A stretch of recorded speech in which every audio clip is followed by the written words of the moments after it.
And welcome back! This is Max Quester, returning to you with another episode of Strange Antiquities. If we had left at this screen here, I forgot to actually push forward beyond this screen, so we're still technically on day 12. But I have realized my error. So let's go ahead and turn this back on here.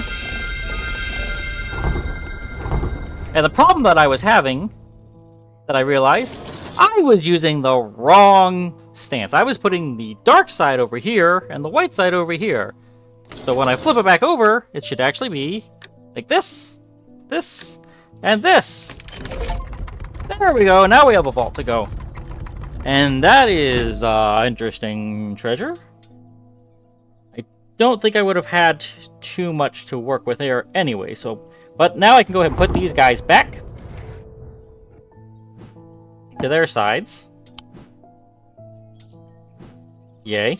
And then we can properly end the day.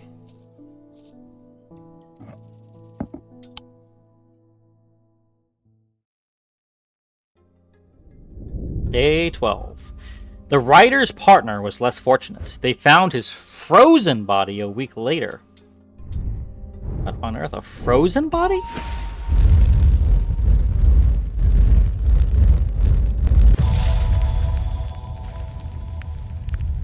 Ooh, it's like Zeus's face or something.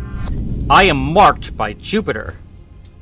Well, I would say so, apparently. Alright, well, I think I'm going to go ahead and go to the next section then. Now we are going into day 13. Let's take a look here and see if we can find something that is marked by Jupiter. I'm going to first see about seeing any sorts of signs that refers to Jupiter.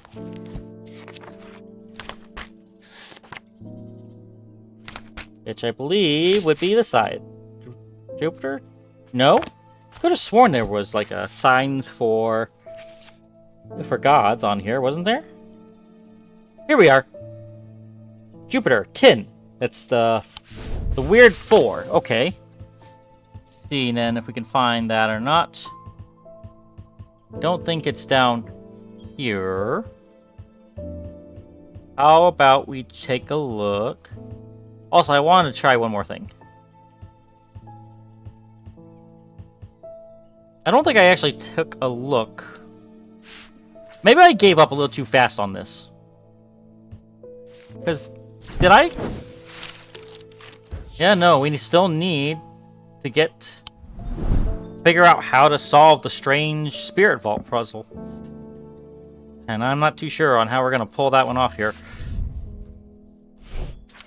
In fact, can we still go to the... No, can't even go to the Hall of Shields. Unless it's this one. No, wait! Seriously? It's that one? I find the blank tombstone without too much trouble. There's nothing else here. Feeling foolish, I begin to make my way back to the surface when suddenly I see it. Tucked away in a natural crack in the wall, a stone totem is what I came for.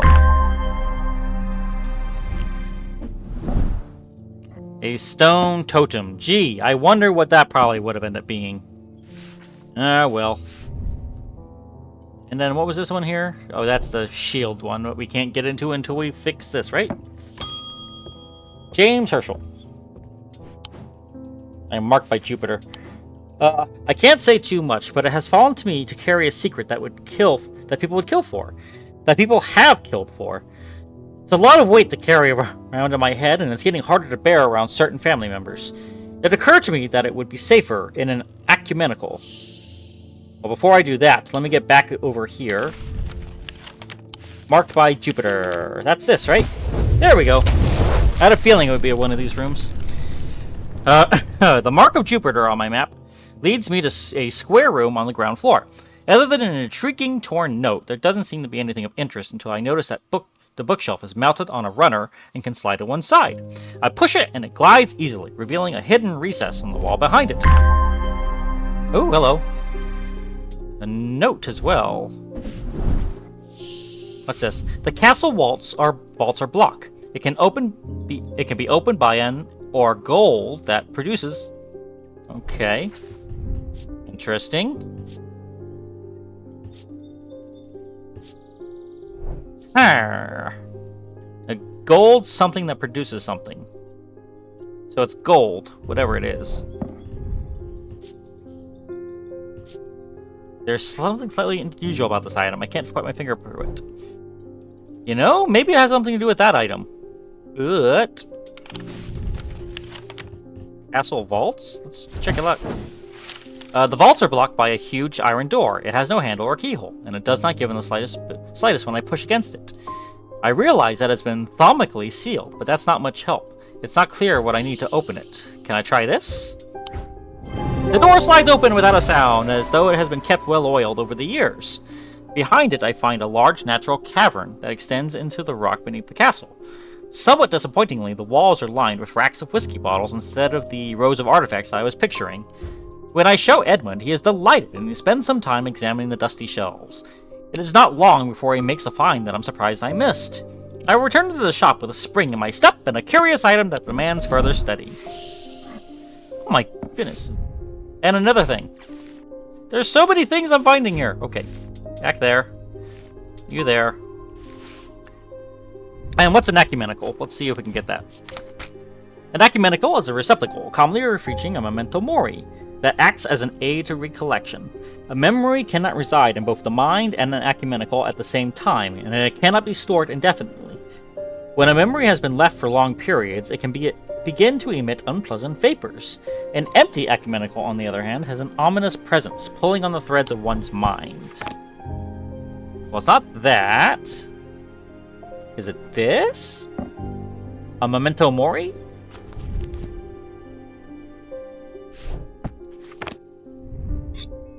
What does that mean? The bleeding moon.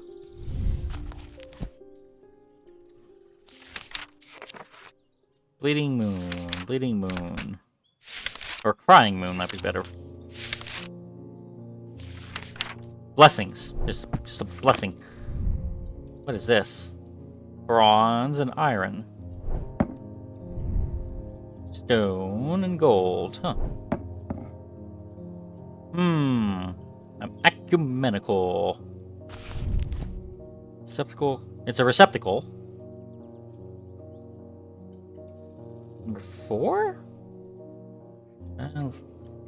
Not side, both the mind. On the other hand, has an ominous presence pulling on the third. Oh! Okay, enough the ecumenical. Okay, so let's take a look. White paint, gold. Nothing to remark. Oh, we already looked at Morgan's Folly. We've already proven that that is Morgan's Folly.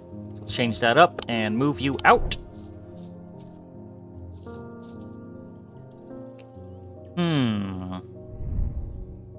Nothing to remark. So something that has a strange pulling effect.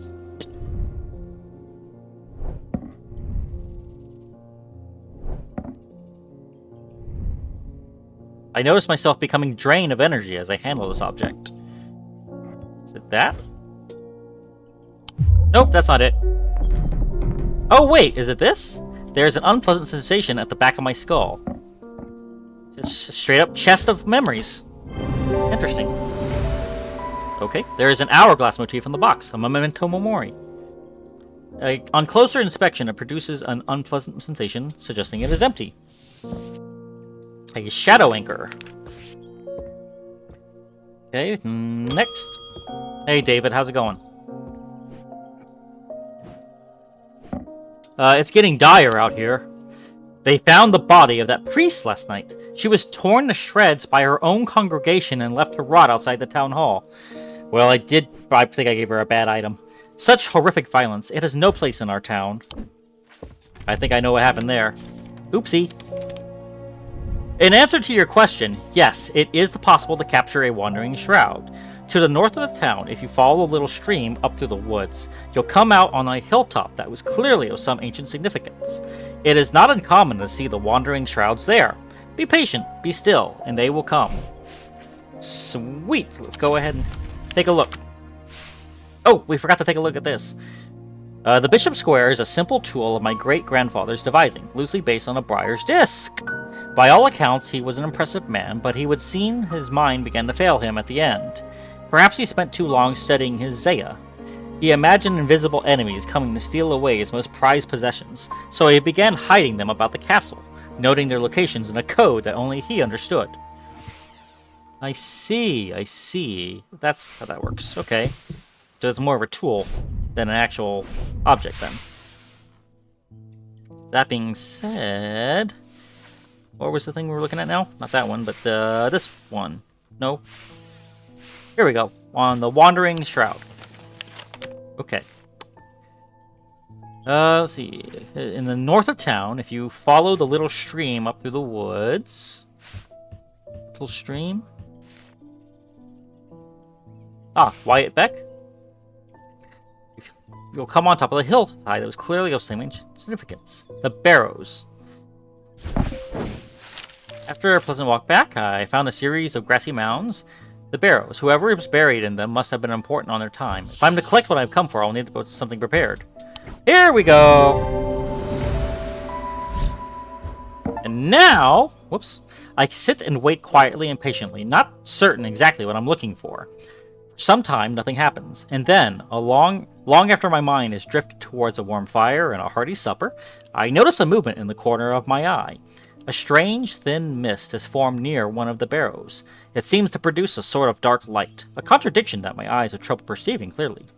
The ethereal creature, for surely, is a creature of some kind, and ambles towards the vault I have left out for this purpose, and I daren't breathe as it slowly nestles itself within the receptacle. Alright, so now we can go down. So, whoop. Go ahead and put that away. Now this can allow us to go to the catacomb here. And allow us to use the now filled spirit vault. I breathe deeply from the spirit vault and it clears my mind. I don't care to linger too long down here, but I forge on until I reach the unmistakable Hall of Shields. A stone sarcophagus sits on a raised portion of rock in the center of the cavern. I hold the torch close to better see the inscription on the side of the tome.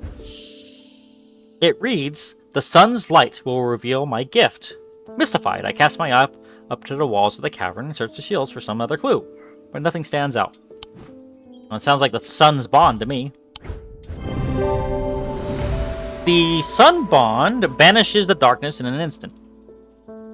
Half blinding my gloom-adjusted eyes and bringing summer's warmth to the cold cavern, blinking and squinting, I notice that one of the shields in particular is glowing in the bright light. I reach up and pull the shield down to reveal a small cavity hewn into the rock behind it. Inside is a blood-red urn. Ooh, now that's spooky. That's satisfying. Nice.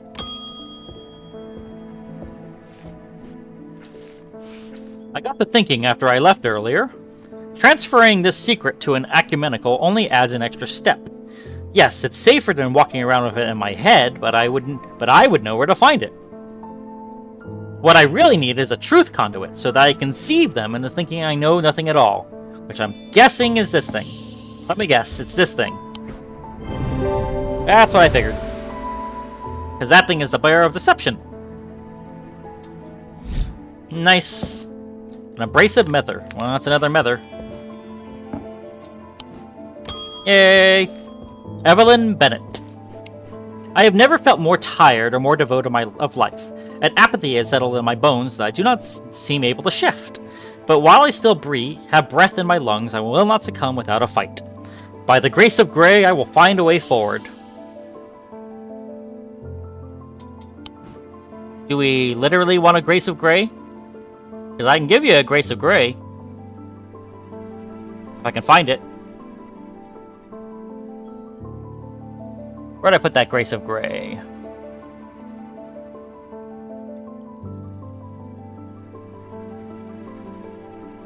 Oh, Grace of Grey, where did I put the Grey's Grace?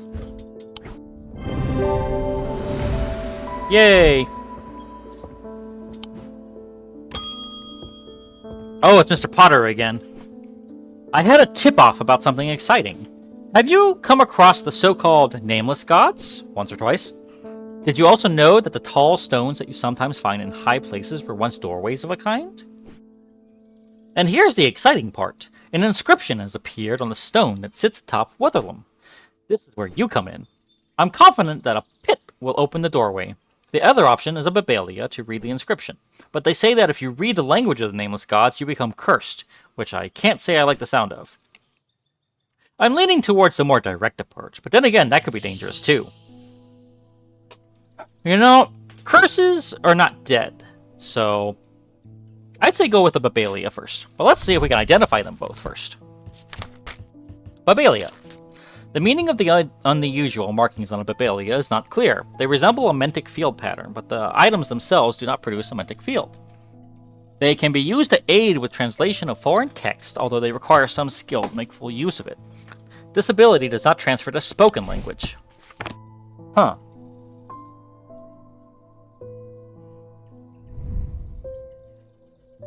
A Babelia. Nothing remarkable. What's the strided? Oh, whoop, Onyx. A stone of night and darkness. There are some who fear it and some who are seduced by it. Not that. What about you?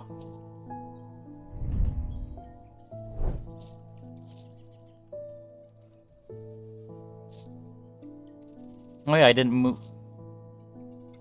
Ah. Oh, that actually kind of reminds me something.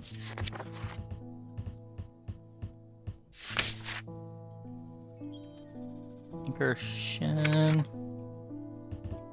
Huh.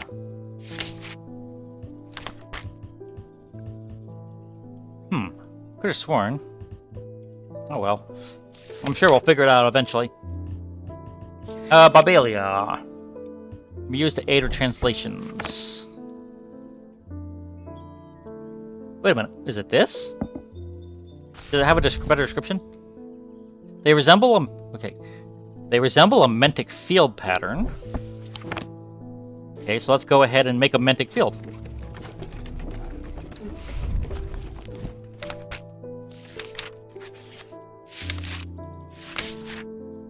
Okay. So for that, we need... nope. That one. Okay, circle on the bottom. Then big circle on top. Okay, it looks like that.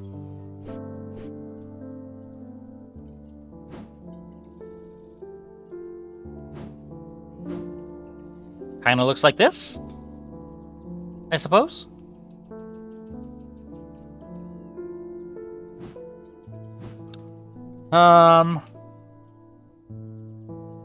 Kind of looks like this.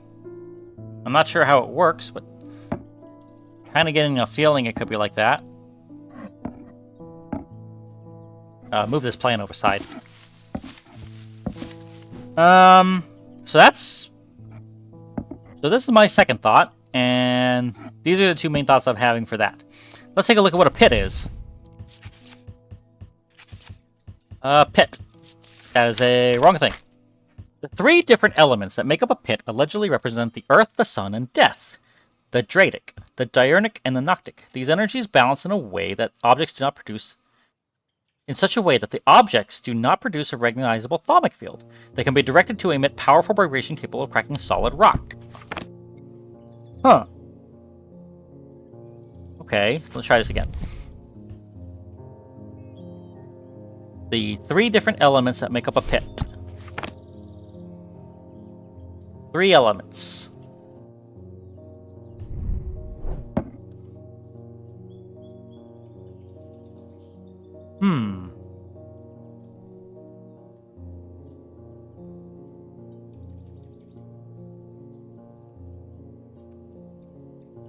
Wonder what that could be.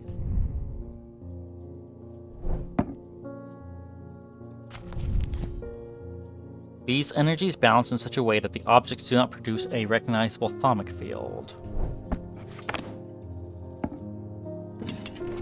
Oh, that's a shutting down. I'm wondering if it's this.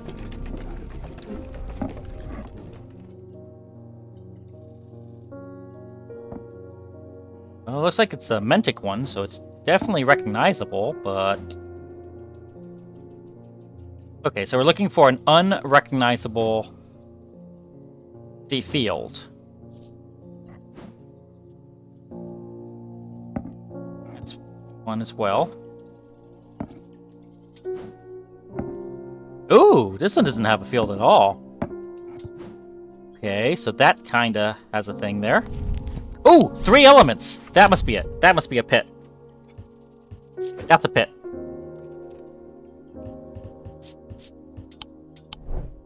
Okay, so we got the pit, and we have a possible Babalia, and I'm thinking of sending them off with the Babalia. Yeah, let's go to the Babalia.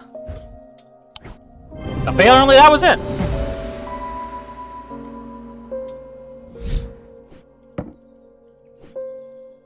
Alright. Thank you, I hope this works. Here's a token of my appreciation, something for you to ponder over. Ooh, that's a big old gold block, ain't it? Or goldish-looking block, anyways. And thus we come to the end of the day! End of day 13. We're now about a day behind, so we definitely want to go ahead and continue forward into the next day. With dreams of earning his fortune long banished from his mind, the man brought the casket to a trusted friend, the curator of a museum in Undermere. Together they looked for answers. That would be White's brother.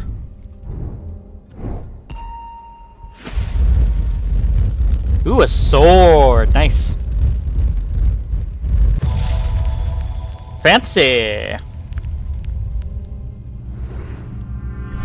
I am buried with a Knight of Thorns.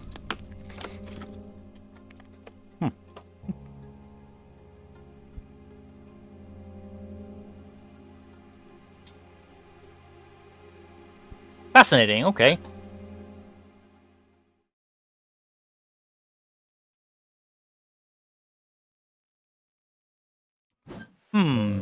I'm buried with a Knight of Thorns.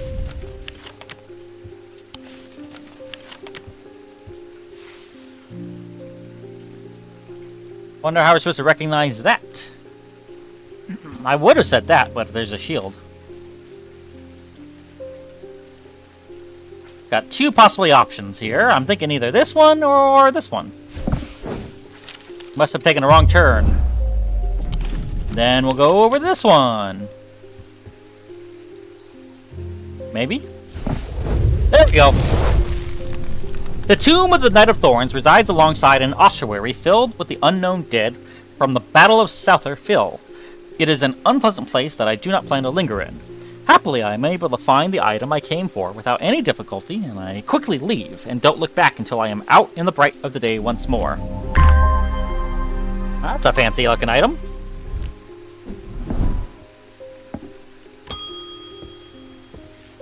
Hey, it's Mr. Pope. I've noticed that some people claim not to fear death. They say that dying scares them, but not death itself. Not me. Not the great Thomas Pope. Give me pain, give me fear. If I can feel, then I know I'm alive. Going back to the nothingness, that's what I fear. I'm going to do my best to live forever, starting today with a loam. Huh, a loam we're looking for, eh?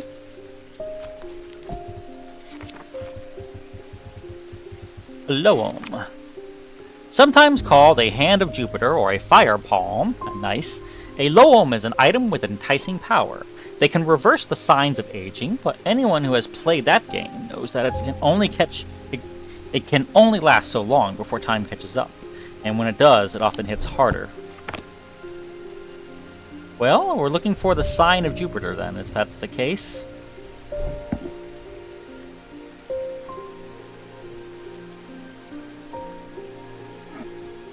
Is it this?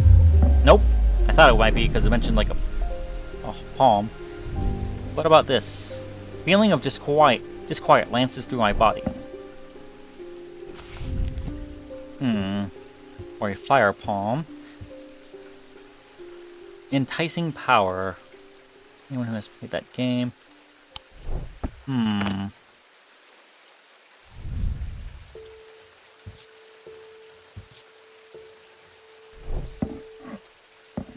Oh, what about this one? Nope, that's not that one either. Okay. What about this? Pin. Surely not. No way, really? How am I supposed to know? This item features a hand in its design and is made of tin. Oh. It also features a triangle, the symbol for fire. Those ones were a bit too subtle for me to really guess. The Cassandra. Agnes Dent. Oh, nice hat. There has been an unexpected death in the family. It has hit all of us quite hard, but particularly my husband. I would like to gift him a heart chamber. Oh. I've heard that cows have 4. Ooh, hello. Hogar. Wielding his twin axes, Wolf Song and Fearbringer. There is a vast skull in the catacombs said to be that of the beast, Blencathra. Holgar's followers believe that when he slew it, he trapped its soul, along with its power, in an item known as the Wraith Chamber.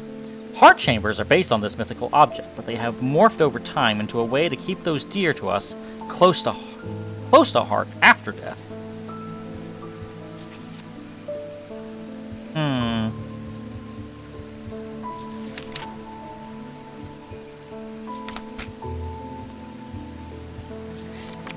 Just seeing if I can't find more things. I cannot.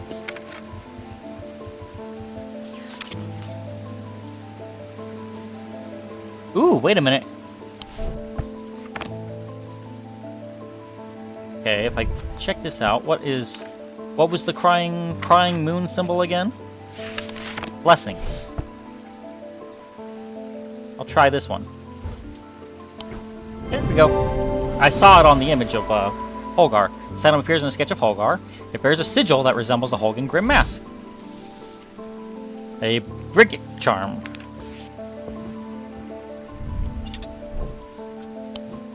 Next, Edwin Bishop. Hey, I haven't seen you in a hot while. Did you ever work out what was that? Whoa. Did you ever work out what that Bishop Square thingy was? I suddenly remembered this note that I found some time ago, and it occurred to me that it might be related. I almost threw it away, but intrigued me, so I held on towards it. I haven't a clue what it means. Blessings in spring, rising in autumn.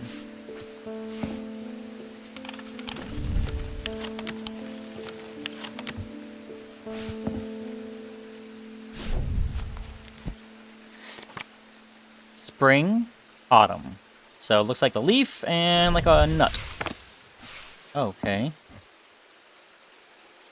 Blessings.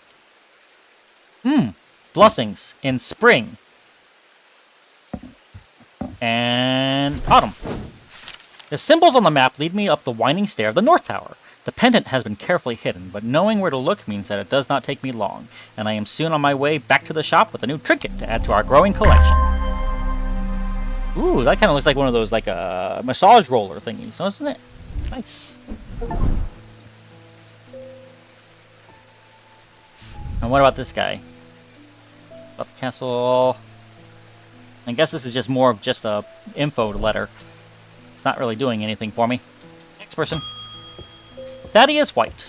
Ah, you again. Something isn't right at the museum. I'm worried it's all my fault.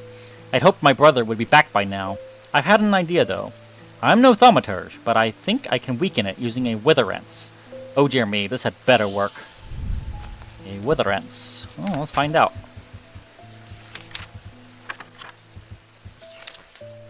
A witherance is the inverse of a fortunance and is sometimes put to more malicious use. These can be crafted from stone, like the fortunance, but wood is more commonly used.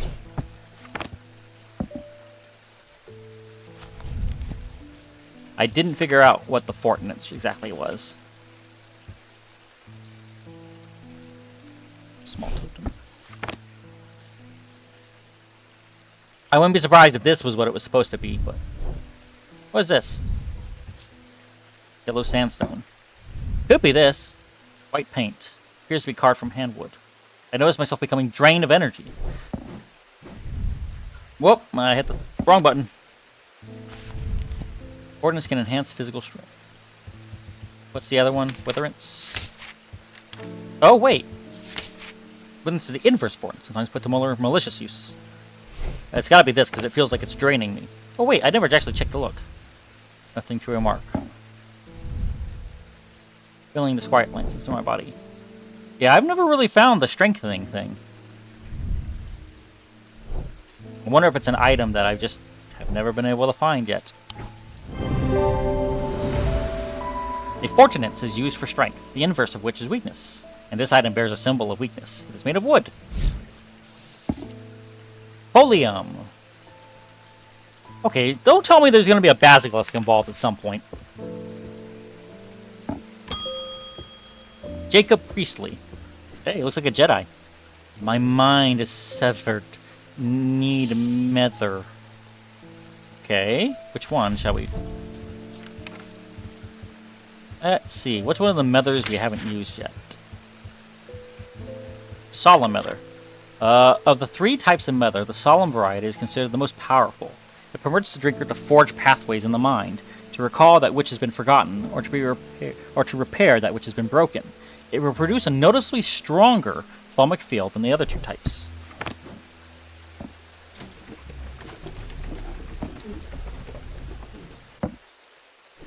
Whoops. Go ahead and find the other methers here.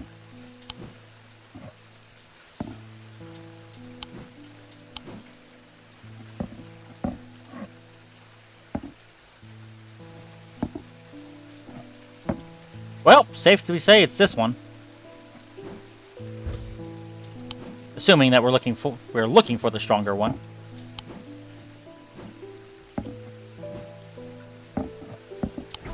Yay, it worked! Using the index, I can remind myself of what a mether looks like. It produces a stronger thalamic field than the other methers in my collection. A Wixit cord. Interesting. Let's go ahead and pull you back. And now we can add you to my other collection. Ah, the doctor's back. What'd you find out? I've discovered something via the thalamic needle. The woman who tried to swim across the lake was compelled to do so by some invisible force. She was looking for something, and whatever it is right here in Undermere. That's not all. I decided to experiment with the Ambra. When I was under its spell, I heard whispers. Something was calling to me, and it left me feeling terribly afraid. This must be what's keeping my patients in their trance-like state. I've never used a Gaudian siren before, but it occurred to me that I might be able to use it to drown out the whispers. Gaudian siren.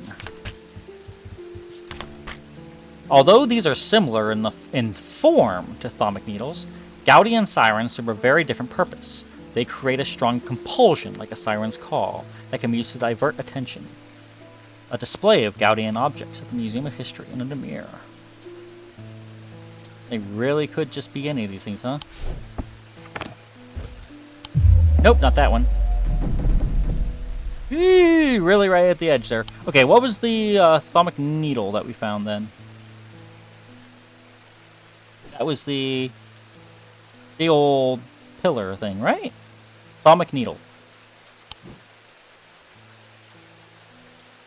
So we're looking then, so it could be anything like that then. A display of Gaudian objects. Okay, so... Oh. That's a pit, though, isn't it?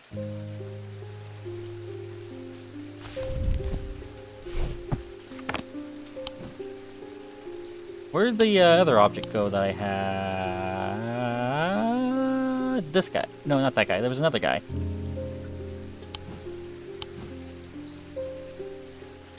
I have way too many objects. I love it, but I have so little room. There was another guy. Another little guy. Hey, fella. Where did he go? Where did he go now? I could have sworn. It looked like this kind of guy, except more square. There he is. Yeah, the Umbra. Okay, so that's the Umbra. So let's take a look. One more time. They have the infinity symbol on there and bulls. His head. I just used a Gaudian siren, so it's not that. This time I'm thinking of something else entirely.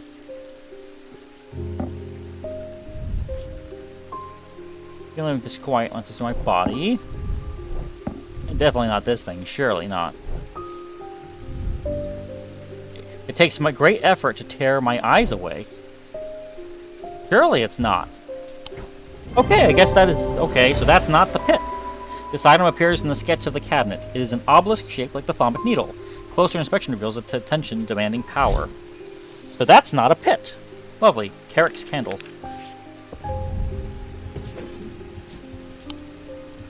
And we come to the end of another day. Day 14 has come to an end. As much as I would love to continue forward, we do need to wrap this particular episode up. And so I thank you very much for joining me for today's episode of Max Quester Plays Strange Antiquity. Leave a like if you liked, leave a comment if you didn't, and please subscribe for more. See you later.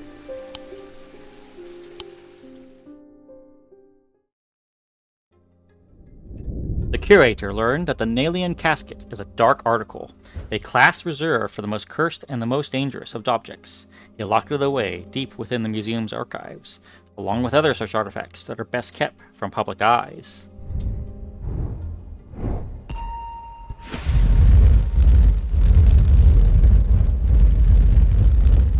Ooh, it's a hatchet this time. And we'll solve that clue when we come back. I am under the barn, where the axe meets the tree. Nice.